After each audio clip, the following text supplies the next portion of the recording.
Live from the campaign hub of the European Green Party in Brussels, this is the first online Green presidential primary debate. Welcome. 4 candidates are contesting to become the Green leading candidates. The 2 winners will engage in debates with leaders of other political families, and 1 will be our candidate for president of the European Commission. For the first time,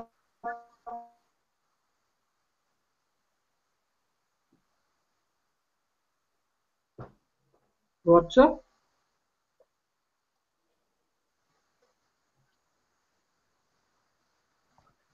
Doesn't work anymore. The connection disappeared.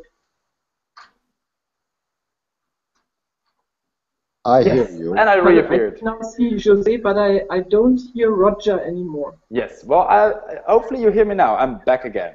Sometimes yes. we crash in here and then we just have to restart. As I said, for the first time in European history, the candidates will be elected in an open election. That means that every European citizen above 16 years may vote. My name is Roger and I will be your moderator for tonight.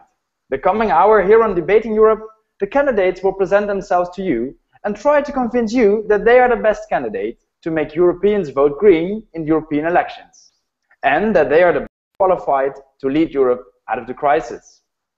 We invite you also to ask your questions to them. Behind me, you see Julia and Jolene. They will collect your questions from Twitter, Facebook, and email, and they will put them on to my screen. This broadcast is divided in 4 topics. First, we will talk about the green way out of the crisis, green jobs. Second, we will talk about protecting our environment. Third, about reclaiming our democracy. And we will end with Europe in the world. We will therefore also group your questions likewise. If you have any questions outside these topics, no problem. We'll make sure to make room for those. Let's start the debate. I'll introduce the candidates in a random order, and after that I will give them each 30 seconds to introduce themselves to you and to explain to you why they want to be the leading candidate and why they think they are the best. The first candidate I would like to introduce to you is a MEP for the German Greens, and she's nominated by the Federation of Young European Greens. Joining us live from the European Parliament in Strasbourg, welcome Ska Keller. Hello Ska, could you unmute yourself? Hi. Hello, you're in Strasbourg. Is it a very hectical Strasbourg week? For me, it's quite okay. It's not as busy as it usually gets, but then all these primary things come, of course, also on top of everything. Okay, well, it's up to you to start this debate. You have 30 seconds to introduce yourself to the audience. Hi, my name is Ska Keller. I'm a candidate for the Young European Greens. I'm an MEP. I'm working a lot on migration, asylum policies, and also on trade and development. And I want to be the leading candidate in order to give young people in Europe a voice and to fight for social Europe. Thank you very much. It was well within your time.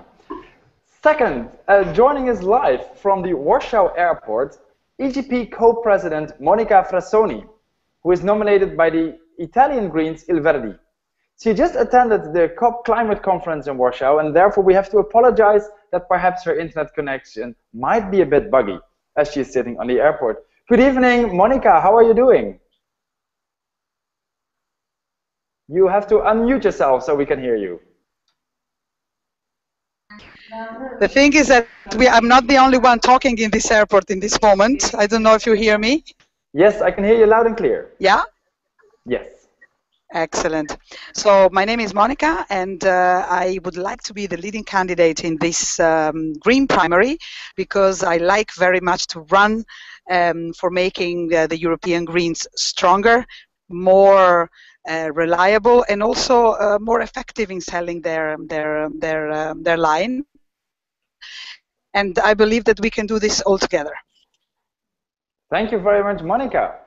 Third, I would like to welcome German Green MEP and Green co-spokesperson Rebecca Harms, who is nominated by Bündnis 90 Die Grünen from Germany. Welcome, Rebecca. How are you? Oh, I'm fine. I arrived yesterday from Warsaw, so I slept already one night after stressful days in Warsaw. Okay, wow. So your working week started really early. Also for you, 30 seconds to introduce yourself to the audience. Yeah, right now I'm already the co-president of the Greens in the European Parliament. I do this job together with Dani Cohn-Bendit. My political life started in 1977 when I was the co-founder of the anti-nuclear movement in my region. Later on, I was busy with this nationwide. And until today, phasing out nuclear, energy transition, climate protection, sustainable development are at the heart of my political work. Thank you very much. And last but not least, also joining us live from the European Parliament in Strasbourg, he's nominated by l'Europe Écologie from France, French MEP José Bové. Hello. Welcome, José. How is this Strasbourg week for you? For me, this week is quite an important week because we have a lot of votes, but we have two specific votes. We're going to vote the final decision on the CAP reform, which is very important for agriculture, consumer, and environmental issues. And we're also having a vote on the budget. And for the next year, this budget is going to be decided here in Strasbourg. And of course, for us, it's a big problem because this budget goes completely on a bad way because the government decided to have a lower budget for the 6 new years that we had before. So they, when you want to build Europe, it's crazy. We're going to talk about that during the debate. But first, also for you 30 seconds to introduce yourself to the audience. Well, I'm MEP since 2009. I was farmer, I was unionist, and I made a lot of fights all over the world to fight for the farmers, the small farmers, and also to fight against globalization and the work of the big transnational groups. Thank you very much, José Bové. Before we get into one of the 4 topics, I have a few general questions for you to ask. Monica, if you would become Commission President, what would be the first thing that you would do? And well, yeah. I would just start all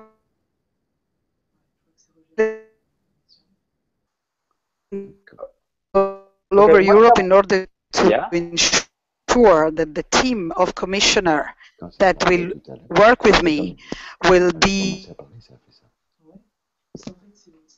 Yes, please continue.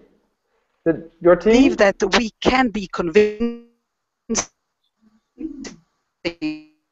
Okay, the sound is really freezing. But we need a real team to do that.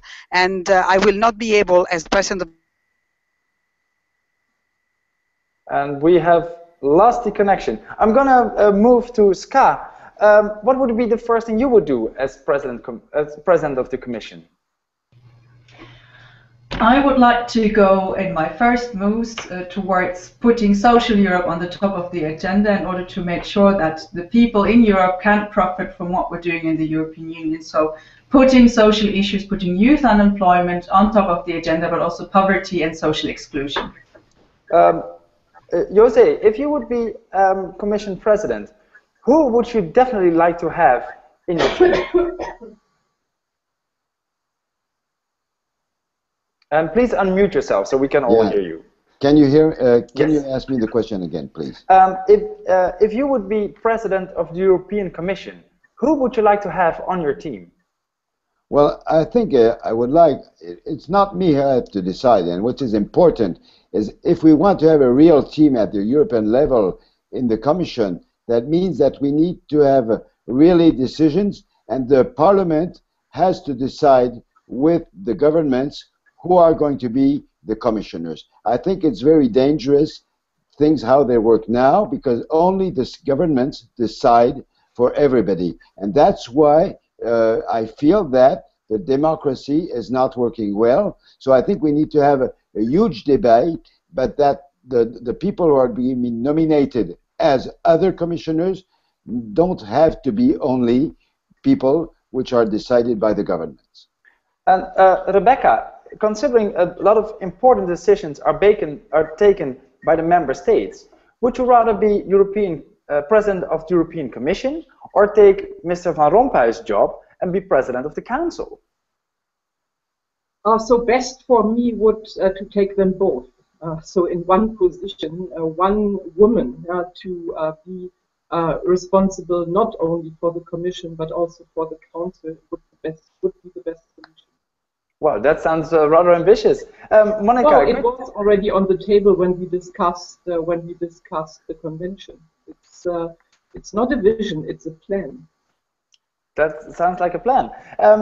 Monica, if you would be president of the European Commission, do you think it's important that the European Commission gets smaller than it is now?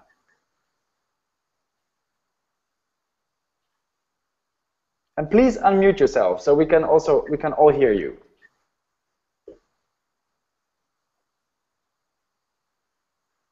Monica, can you hear me and can you unmute yourself? Yeah. Yes. Yes, yes. It's only that here in the airport there are a lot of people shouting.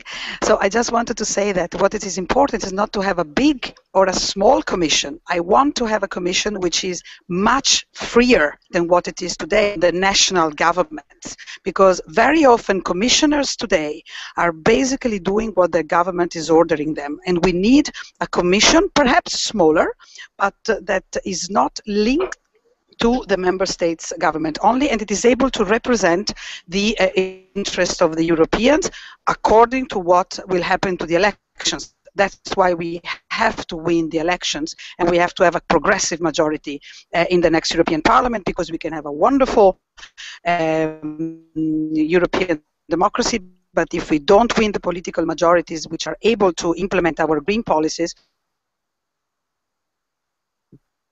And your last sentence got lost. Ska, if you were president of the European Commission, you get a car with a driver. What kind of car would you like to have? I don't really think I would need a car. You know, in Brussels I use my bike, and for the rest of Europe there's plenty of trains available. So I don't think, especially in Brussels, you always get stuck in traffic. So I think we should indeed also work together with the Brussels Green to develop a good transport policy, but there's plenty of public transport. I don't see a need for a car and a driver and things. Okay, Rebecca, who would you visit first? The President of the United States or the President of China? I would right now. If I had to decide today in this situation, I would tend to visit President Yanukovych to deblock the situation for the Eastern Partnership. This matters a lot for the future of the European Union. In 1 year ahead, I can't judge now. Okay, so right now it would be Ukraine. Mr. Bové, would you go to Canada or Kenya? Well, I think what is the most important now is clearly to say that Europe wants to have a work with the developing countries. And I think that Africa is really a very important issue, not for only for the European people, but for the African. And if we want really to build another world where we can have people who have their own development, I think we need to have more links with the African countries. Okay, Rebecca, if you become president of the European Commission, you can be pretty sure the NSA is going to listen to your phone. What kind of phone calls are you no longer going to make? So I doubt that any of our phones right now are considered to be safe. I trust that our colleague Jan-Philipp Albrecht, together with Mrs. Reding, are going to oblige the member states and the council to agree on better data protection rules for already the next year. And then we will see how much we can trust in this. But I trust in Jan-Philipp Albrecht much more than I trust in my iPhone and in Google. Monica, what visit would you do first? Fukushima or Lampedusa? I think I would certainly go to Lampedusa, because the nuclear discussion is extremely important, but the Lampedusa issue is very much near to our borders, and the discussion in Europe on nuclear does not need, if you want, to visit Japan, because it is so obvious what happened there that politicians now have to choose. Whereas the Lampedusa people also need to see that Europe physically is with them. And the fact of going there, as some of the members of the European Parliament from the Greens did, is key, because they very much feel abandoned, and there are no easy solutions there, but certainly the only solution possible is European.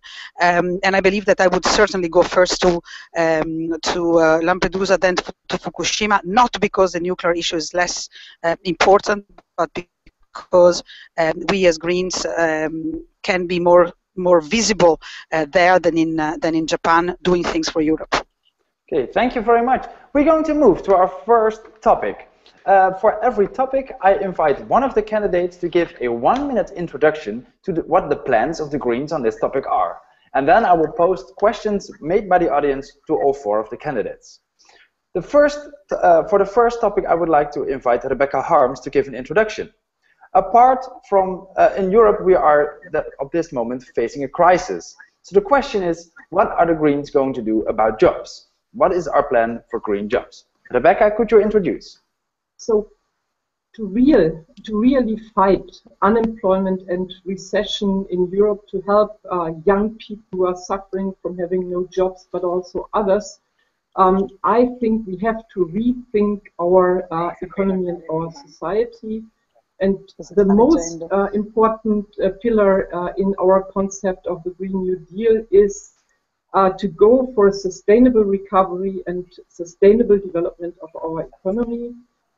Targets, ambitious climate targets, targets for renewable energy or resource and energy efficiency are for us as Greens not a burden for economy. Ambitious ecological targets can boost economic development. And I remember that the European Commission published a paper saying that 6 million new jobs, sustainable jobs, can be created based on ambitious ecological regulation. So we can phase out coal. I say this also towards the Polish people I met during the last days. We don't need shale gas. We can forget about nuclear if we go for a common renewable and efficiency strategy. The car industry in Thank you very much. Thank you very much. Okay. You're out of time, but there's more time. There's more time later on. Christophoros asks us, what is our plan for tackling youth employment in Europe? José, could you elaborate on that?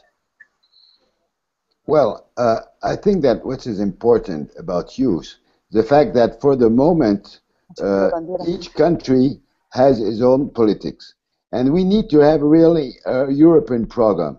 We already have one for students, but we need a real program even for the young people who are not going to school very long time, and to build new jobs. What I think which is important for youth is to believe that they can have a new way of living in Europe. And the old industry, of course, is not the good way. So with the ecologic, the energy transition and the new job which are linked to a greener economy, we can build a new way of formation for the young people. And I think this is very important. That means that we also have to help them when they get out of school, maybe to give them some income during several months to be able to build their own life. Thank you very much. Ska, why do the Greens put so much emphasis on youth unemployment, whereas it must be as horrible for a young person to be unemployed as it is for someone who is older? Well, absolutely. Unemployment is always a problem for each person who's affected by that, but we see a huge unemployment rate of young people that goes up to 60% in some regions of Europe. And the problem is there when young people start out while being unemployed or underemployed or badly paid, then this will affect their whole life and their whole income perspective.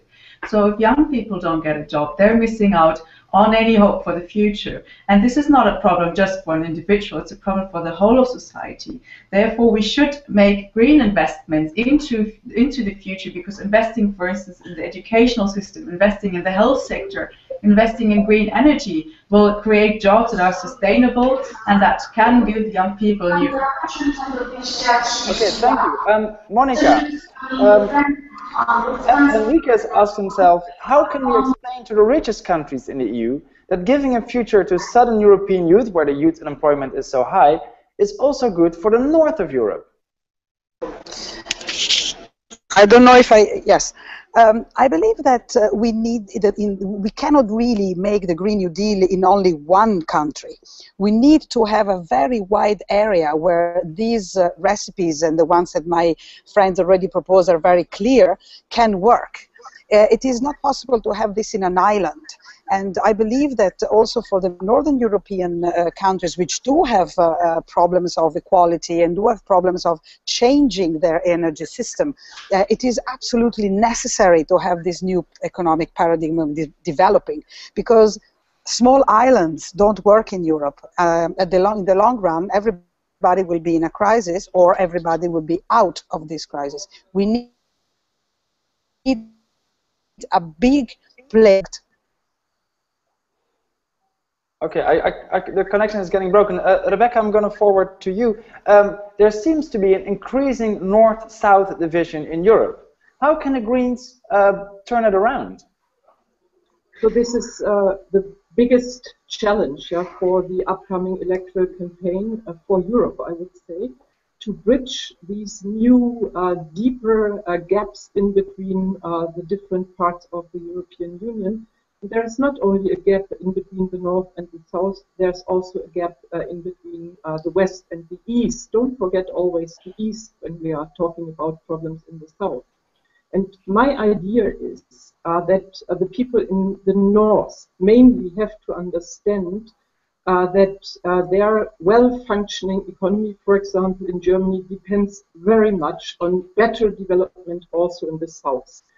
Their good development depends not only from exports, but also from the trust in the South into a common possible better development. So bridging the gaps, also contributing as a German into this bridging activity, I think I can contribute and I will contribute. José, we got quite some questions about the euro. For instance, Ismail asks, should we update the euro or should we allow it to get broken? Or even worse is, where's his name? Is Jesus. He's asking, Marcel, he's saying that the euro is mainly good for big corporations, but not for the average citizen. What should we do with the euro, José?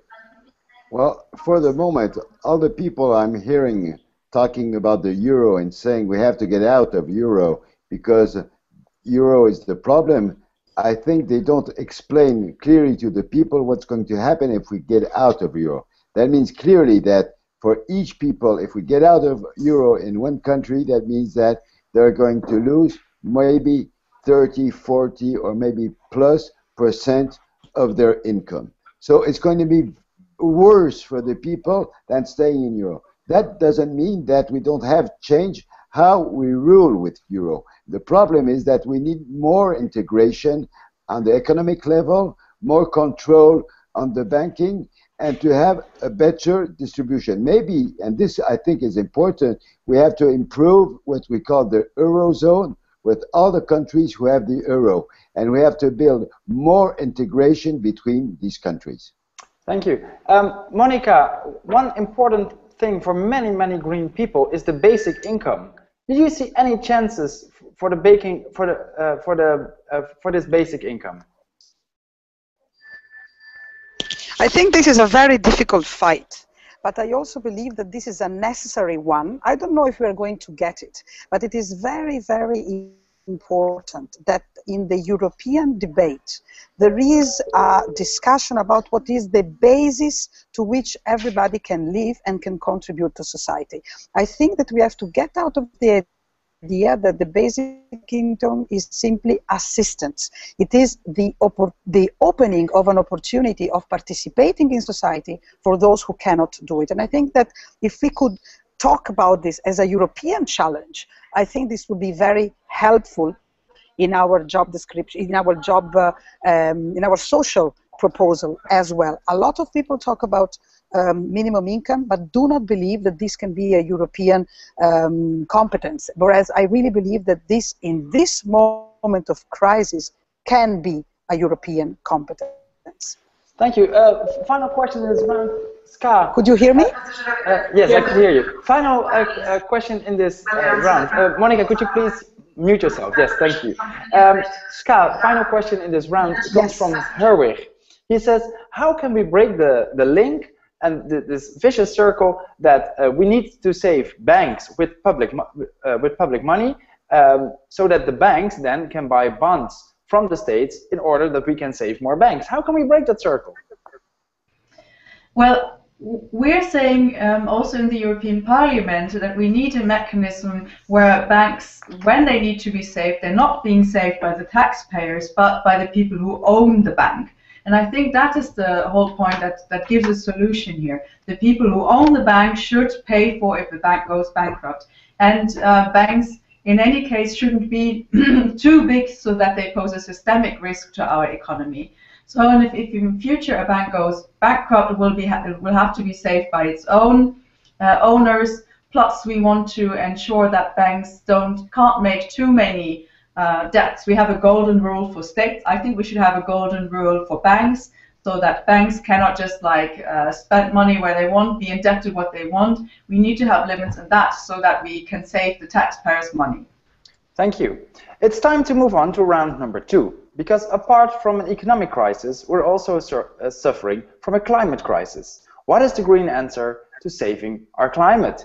And I would first like to give for 1 minute the word to José to explain the plans of the Greens to preserve our environment. José. Well, I think that for the Greens, this is one of the most important things to build a future for the people. If we don't stop with the hiding of the climate change, if we don't limit at 2 degrees the level of going to be, of course, incredible difficulties to live in this planet. So at the European level, what can we do? We have clearly to fight against the carbon economy.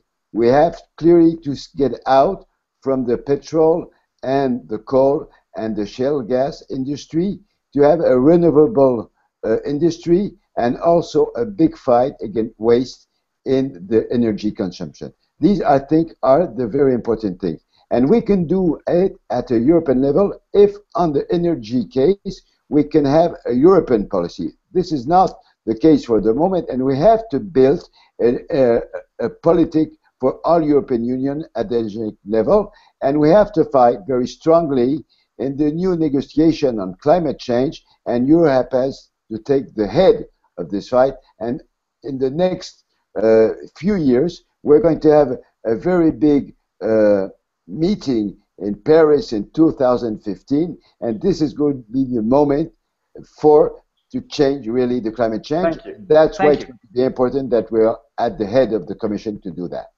Thank you. Then to Ska, isn't it too late? Can we still save the environment? We have to absolutely do our best to, on the one hand, limit, for instance, climate change and to stop the destruction of the environment. It's never too late to start doing things. And of course, we're lagging behind, as we see now in the COP in Warsaw, but we have to go ahead. We have to also not just focus, for instance, on, we have to focus on all things like, for instance, reducing emissions, but also on energy efficiency and on reducing that resources that we're using. And on all other areas, we also have to fight to stop climate change. Also on a global level, we're going to talk about that later, but poorer countries, and especially the poorest people in those poor countries, are suffering the most from the climate crisis that is coming out from the industrialized countries. This is a huge injustice that is happening on a global level, and we absolutely have to try our best to stop it. But also in Europe, where we see that, for instance, huge areas are completely built in every day, that nature is being destroyed on a daily level, and we absolutely have to stop that. Thank you. Monica, on the one hand, we get questions about small-scale energy producing. On the other hand, about a supergrid that connects Iceland with the Sahara, more or less. What should be the focus of the Greens?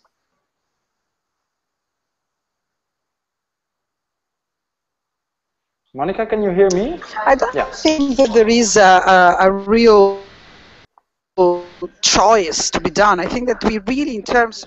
Yes? I can hear. Can you hear me? Yes, we hear you. Yes? No? Yes, we hear you. Can you hear me? Yes. Yeah? Okay. I just wanted to say that for us and for the world, the choice is really between fossil fuels and renewables and energy efficiency. So I don't think that we have to make a competition between the different renewables technique. Now we still have to win the battle against the fossil fuels. Today I was here in Warsaw and I saw the Minister of Energy. Well, I can tell you that his recipe is only fossil fuels. We still have to win the argument there. Okay, thank you. Rebecca, some people argue we should first solve the economic crisis because people have other things on their mind than saving the environment. Do you agree? So I think these are mainly the old forces. They have never been convinced on the idea that sustainable and climate-friendly development works, and they want the old energy mix, coal and nuclear forever. They use the argument of the economic crisis to come back with their old ideas, and we have to win against them. This is also my experience from my last days in Warsaw. So we don't have to be only frustrated about negative news from the Polish government or Australian government or Japanese government. Citizens all over the world understood already that climate change is a major risk for more and more people. I remember you hear the delegate of the Philippines and his speech. So people like the Arctic 30, they are fighting for our interests, and the Greens have now to take one battle. We have to convince the citizens that a good life, that jobs, a nice apartment, mobility is possible, and you can go for this, and you can, in spite of this or with this, even you can have good economic development and jobs in even bigger number than without sustainable development. José, a lot of viewers have asked questions about GMOs, genetically modified organisms. Some argue we should be keep very strong on that.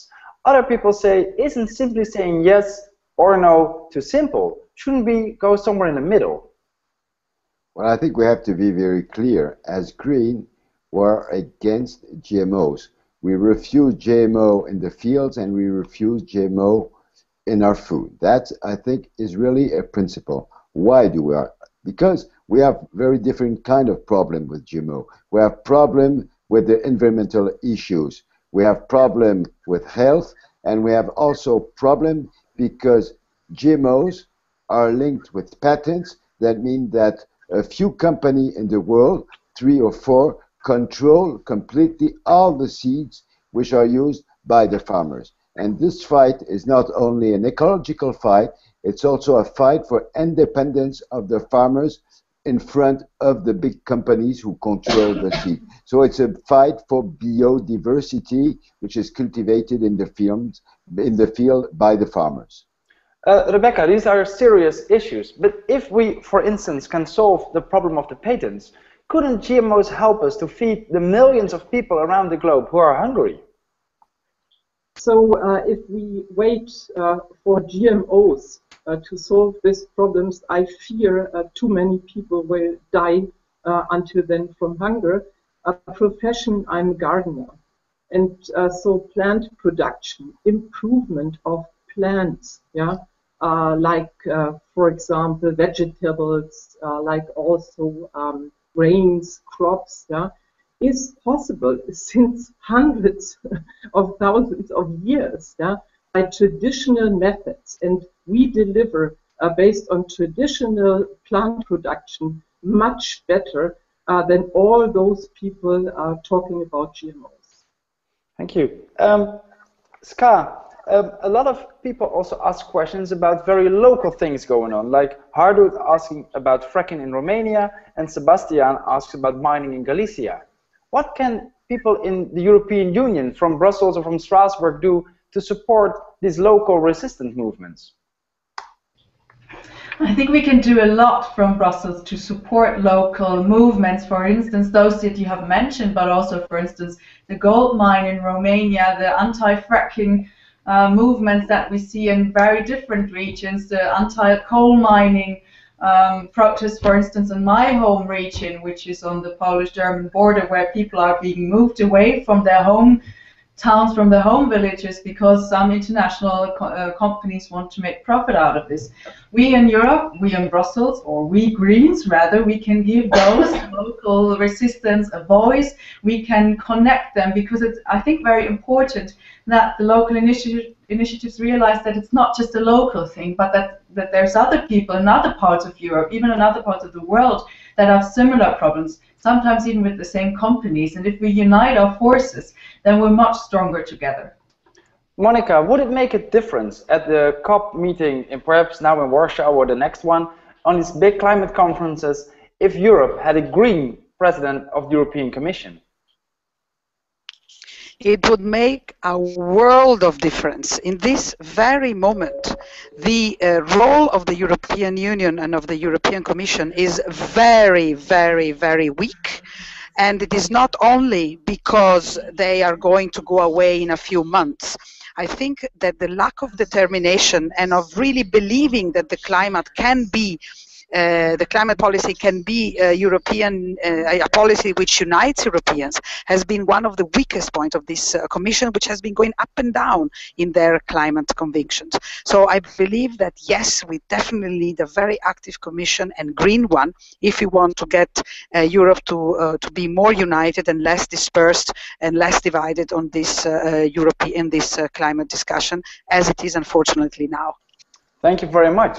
It's time to move on to our third topic, because apart from the economic and the environmental crisis, some people say we are also suffering from a democratic crisis. What are the green plans to reclaim our democracy? For this, I would like to give the word for 1 minute to Monica Frassoni. Monica, are you still there?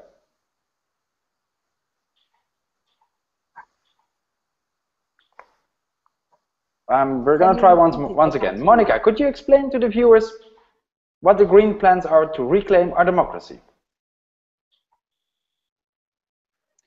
Well, yes, I think that we have to first convince them, and this is what this campaign is going to be about, that the European Union is useful for them and that they need to really participate in these elections in order to change the political majorities. But then we also have to do something else.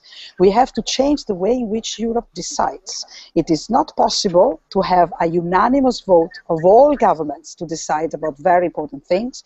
We have to go to majority voting, and we have to make sure that the parliaments where my friends are sitting today gets a major say also in economic issues, in tax questions, and in issues where now it cannot decide. So I believe that there is a link that we have to do between the citizens that know that there are decisions to be taken in Brussels and in Strasbourg, and also to make our institutions more democratic. It's a very difficult fight, but democracy is not only within national borders. Thank you. One question first is for Ska. Evan asks, why do we propose 2 candidates for a position that can be filled by only one person?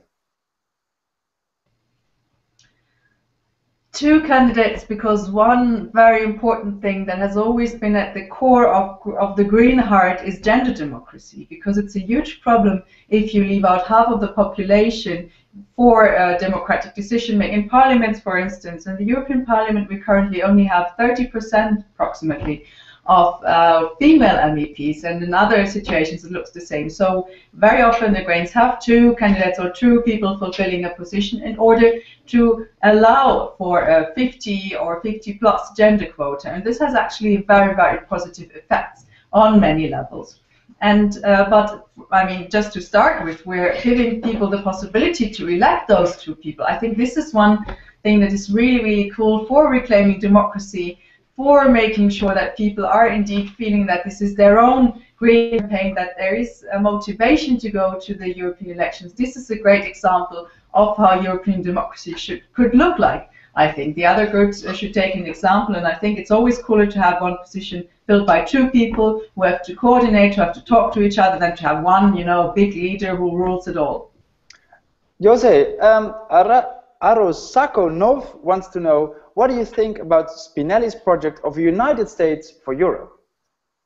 Well, I think this is an ambitious debate, and as European Greens, we have been always saying that we wanted a federal Europe. What does it mean?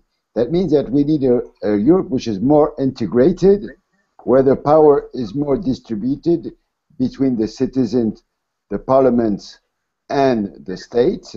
That means that we need to have really a real budget at the European level, because if you discuss about democracy, if you discuss about really an increasing Europe, to increase Europe, you need to have the budget which is at the level where Europe can make policies. Or in this moment, unfortunately, and this is the debate we have this week in Strasbourg, the budget of the European Union is given by the states, and it's only 1% of the all income of Europe. So you're not able to make a European policy, and democracy couldn't work if we don't have money to have really big subjects to work on. Thank you. Rebecca, some people in smaller countries get the feeling that they are left out and being sometimes even dictated by the big countries. What can we do to ensure that also the voices of smaller countries are heard?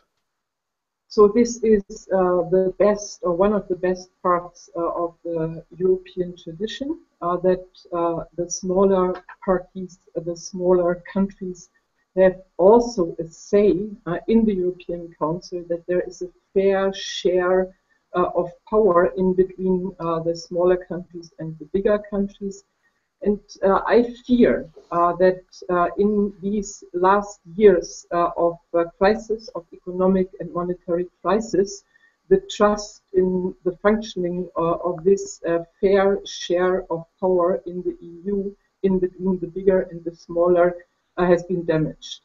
And to recover in Europe from this impression, I think the first what we have to do in the next legislation is to stop that only the richer countries, the successful countries, decide on the conditions of reforms in the smaller countries or in the crisis countries.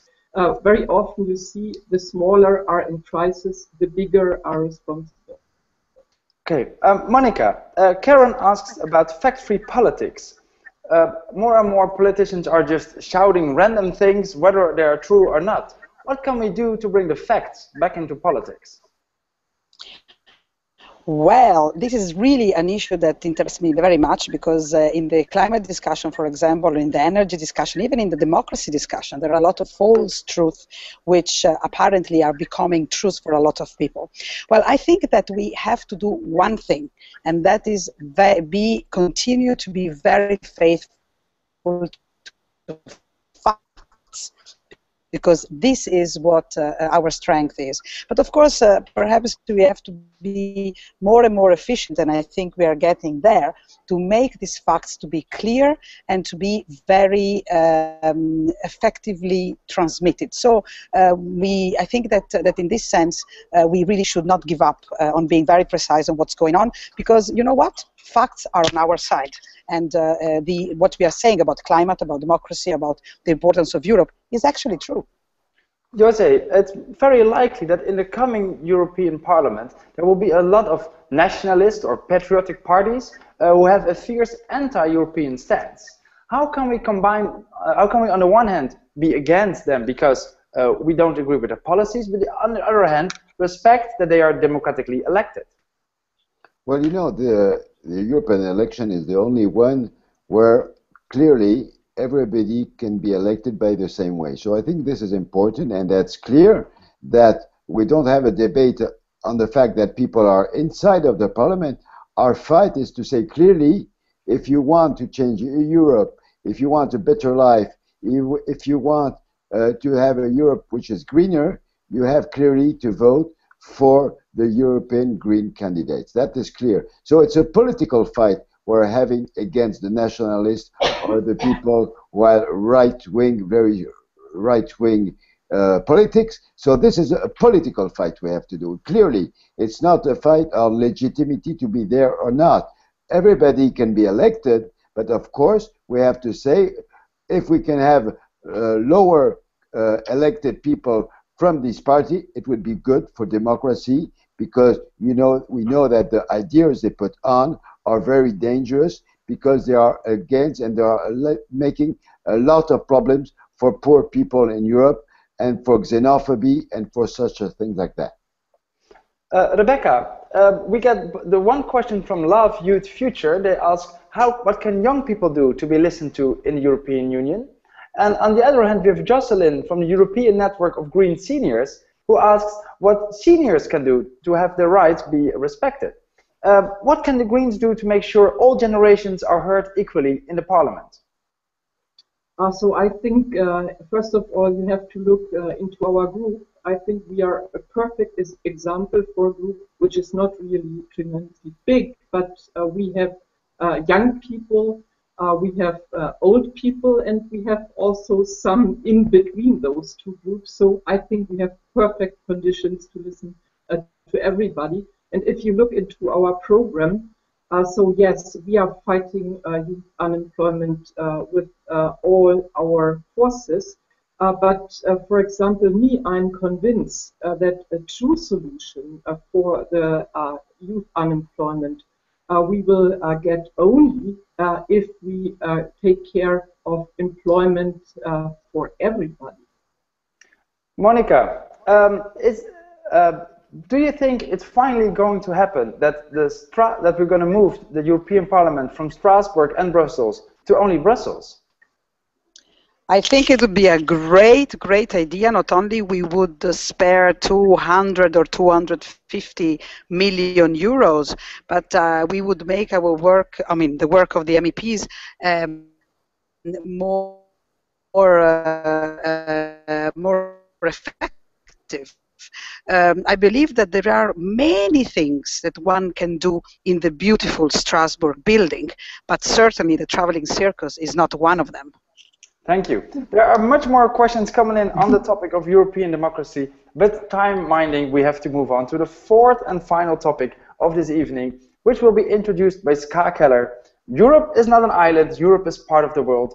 What are the plans for the Greens to give Europe a good place in the world? Ska. Thank you. Well, Europe should, of course, play a good role in the world. It should be just and fair also in its outside relations. There we have exactly a problem that was also coming up earlier. For instance, in our trade relations, we're making trade agreements with developing countries that are only to the benefit of European big companies and are not at all helping for the development of those countries. We're having a development policy which is not so bad, but then again we're doing a for instance, an agriculture policy that makes all the successes of our development policy null and void again. So what we actually need is a policy coherence for development. We need to make sure that in our outside relations we put everything under the goal of eradicating poverty, as we have promised in the Millennium Development Goals. And we need to make sure that, for instance, we fight globally for climate justice, for the well-being of people. For instance, the EU has signed up for the right to food, but we're completely undermining this right to food in our trade agreements, and this is really a big shame. Europe has to completely overhaul its policy, its foreign policy, to support peace, to support conflict prevention, and to support the development that people in developing countries wish for. Thank you. Rebecca, James asks us, should Edward Snowden get asylum in Europe? I think I was among the first to propose this, the same day when I also proposed Edward Snowden to get the Sakharov Prize, or to be at least nominated. And for me, it's a shame, that European citizens see Snowden like a hero, fighting for their rights, fighting for European values, and that none of the European countries has the guts to give him asylum. Monica, Truls is asking what we could do what we should do with America after the NSA scandal. And James is even saying, should a no spying treaty be signed between the US? Should it also be part of perhaps the EU-US trade agreement? So shouldn't we have a trade agreement without a no spying agreement? Well, I think that for the moment, the most clever move that the European Union could do is to suspend the discussions and the negotiations around the US European Union trade agreement.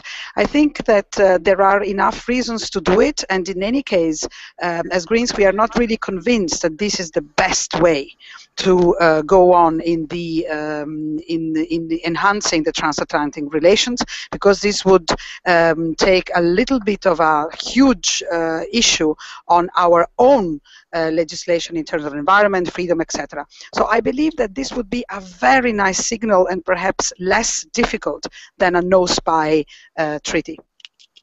Jose, what can we do to bring nuclear disarmament closer? Well, you know, this is still an international problem. As at European level, we have two countries who have the nuclear bomb. This is UK and France. So I think this is important. If I was commissioner tomorrow, I would ask to the European countries who have the bomb to say, now this is finished at the European level. But that means also in the same time that we need to have a European defense, and that we need to have a new strategy inside of the UN. For example, in the Security Council, I would be happy if the representative of the European Union should be inside of the European Security Council, and not countries as France or other, because if we really want to build Europe of peace, we need to be represented as a European Union. Thank you. Ska, what can we do? What can Europe do for more gay rights around the world? A lot, and it could start by promoting the rights of LGBT people inside the European Union, because also there we still have a lot of discrimination against homosexuals, against transgender people, etc. So there we could, for instance, start by also forcing EU member states to recognize marriages, for instance, same-sex marriages that have been done in countries where it is possible currently. And I think the EU should absolutely promote non-discrimination of LGBT people all over the world, also in accession negotiations, etc. This should be an absolutely strong point. But indeed, I think we need to also look inside the European Union for this, and there's still a lot to do. Rebecca, some people say that the more Europe emphasizes LGBT rights around the world, the more people in perhaps other countries think, gayism, that is something promoted by Europe, and they have very powerful friends in the parliament. Is that a risk? So I think it's an ongoing battle. Yeah? We are in some of the countries already, meanwhile, much better off than 20 years ago. But still, so remembering what happened in France for this law, against this law, which allowed marriage of gay couples, facing what's going on in Poland again and again during the marches, also in other Eastern European countries. I think European Union, since ever, knew that living in the world is easier if you do it based on good example. To protect the rights we see as necessary here, and then also to do more outside, I think it's a good strategy. Rebecca, what do the Greens think about the possible accession of Turkey to the European Union? So we are in negotiations. Oh, sorry, I was supposed to ask this question to Monica. Okay. Excuse me. Monica, are you there? We have lost Monica. Can I pass this question then to José? So, well, I think clearly that the debate on with Turkey has to be going on. But of course, there are many problems. Problem of the minorities, problems of the human rights, problem of Cyprus, and we need to have this debate clearly. But at the end, maybe 10 years, 20 years, the opening Europe to Turkey should be an issue. It's the same problem we have with Ukraine and other countries on the eastern part of Europe. I think it's important really to build these things and to go on, maybe not so fast as we did it, and to have more building inside of Europe, and in the same time the debate to bring other people with us, but not maybe as quickly as it was done just a few years ago. Thank you. Ska, final question to you. Some people are afraid that because we make bilateral trade agreements with the US and Canada, and a lot of things are handled by agreement or by court, our democracy gets less. Is that true? There is certainly a risk. For instance, what is in the Canada agreement now, which will also be in the US trade agreement if it ever happens, is something called the investor-to-state dispute settlement mechanism. What it basically means is that investors get the right to sue governments over legislation that was democratically passed in parliaments, etc., and to challenge this legislation. So this might lead to companies like Philip Morris and others to sue the European Union or the member states over health legislation, for instance, in the tobacco area, etc. And this is really a big threat to democracy, and we shouldn't let this happen. We completely have to get this stupid mechanism out of there, because investors shouldn't have more rights than the citizens and than our parliaments. Thank you very much. This was round number 4. We are going to have final statements, but first we have a few questions that are not part of any of these categories. We have a question from Boletus Edulus. What do the Greens think about legalization of marijuana? José? Well, I think this is a very old debate since maybe 20, 30 or 40 years. This debate on penalization of cannabis has already been resolved. For example, in Uruguay, where there's a legalization, and nobody's now against this. So I think criminalization of the users and making the fact that only how can you say in English? So the fact that you can't sell it correctly and openly, this is the real problem. So we have to have a legalization all over Europe. Rebecca, what can we do against the rising of homophobia and also xenophobia? So there is no recipe, but engaging in favor of the rights and the equal treatment of everybody in our society. And if people are fighting in a criminal way against gays, lesbians, and others, so we have to bring them to court. Thank you very much. We would now like to give all 4 contenders 1 minute the floor to convince the European citizens to vote green in the May European elections. I will call the contenders in order of the amount of followers they have on Twitter. So first I would like to ask, with 1,400 followers on Twitter, Rebecca Harms. Hello? Yes, Rebecca. I could not hear the question right now. You have...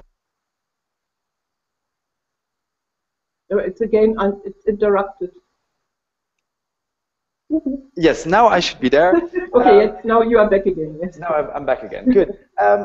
Rebecca, I would like to ask you to start because you have. We do this in the order of amount of followers on Twitter, and considering you have 1,400 followers on Twitter, could you give us in 1 minute a speech why people should vote for the Greens in the May elections for the European Parliament?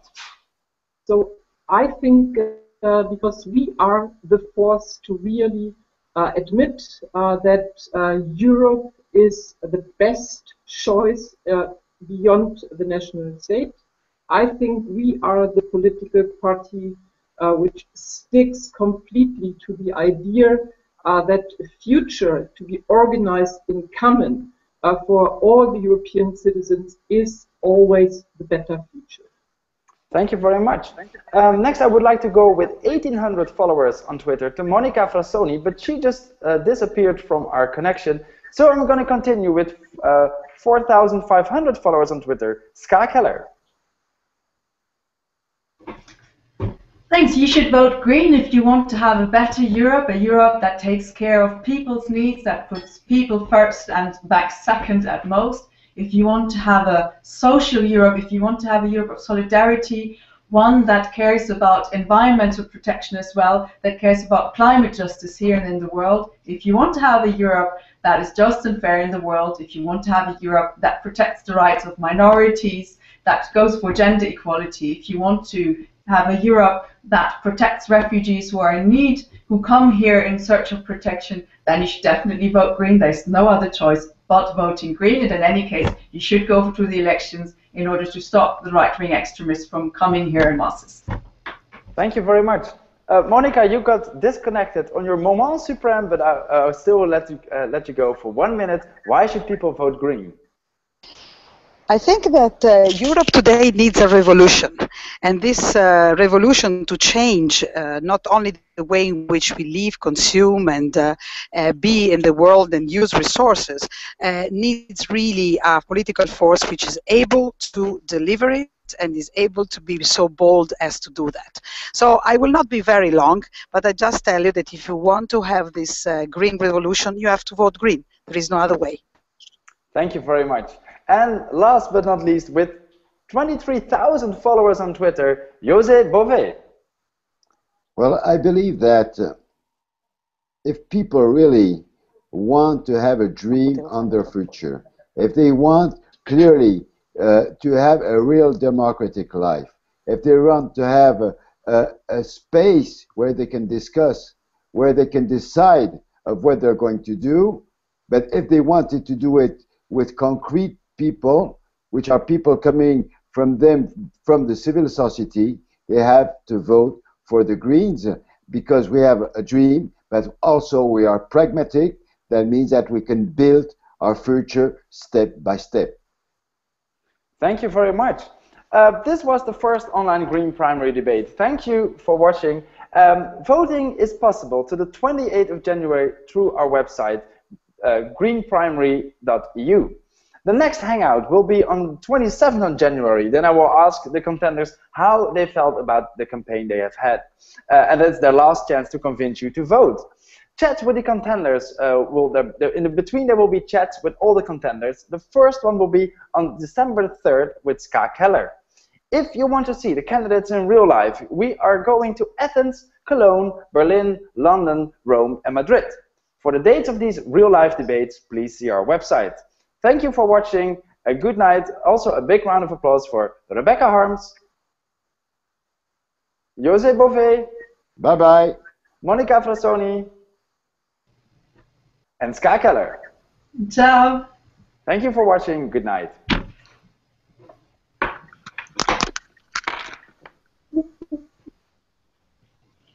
Ganz gut.